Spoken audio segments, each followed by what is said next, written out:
So in this video, I'm gonna go over 5 steps on how to buy a home in the Hudson Valley in New York. So the first thing I'm gonna recommend is to definitely get pre-approved.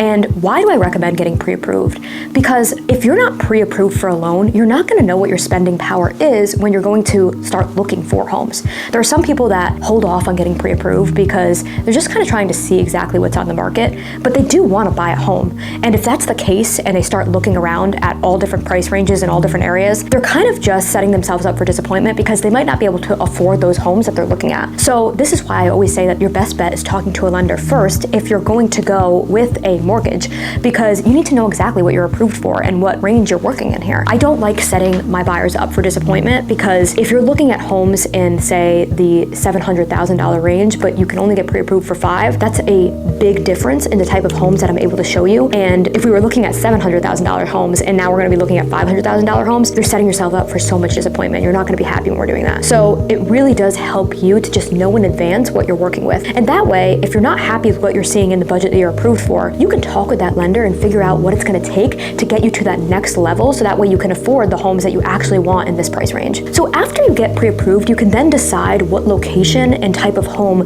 that you want based off your pre-approval. So it's a lot easier to do that once you have that pre-approval. And that's why I say it's so important for that to be the first step. And then after that, narrowing down is gonna be your second step, because then you actually know what you can qualify for. So I typically can narrow down a location, narrow down a type of home based off of that pre-approval and then what you are actually looking for. So the third step after that is gonna be just start looking at homes. Now, like I said, some people like to do this first and then go with all the other steps after that, but I really advise sticking with those 2 other steps first and then starting to look at homes, because it just makes the process so much easier and more enjoyable when you know that you can definitely afford the home and you're only looking at things that are gonna be in your range. So the next step after that, if you find a home that you like, you then will make an offer, negotiate, and then sign contracts and do inspections on that home. So I lump that all into one big category because it's really the going under contract step. Now I know there's a lot in that step, but that's gonna be the process that's gonna really get you to the next step, which is then the final step. And the final step is gonna be closing on the home and doing the final walkthrough. So those are gonna be the 5 steps of buying a home. And I know that this is a very brief video,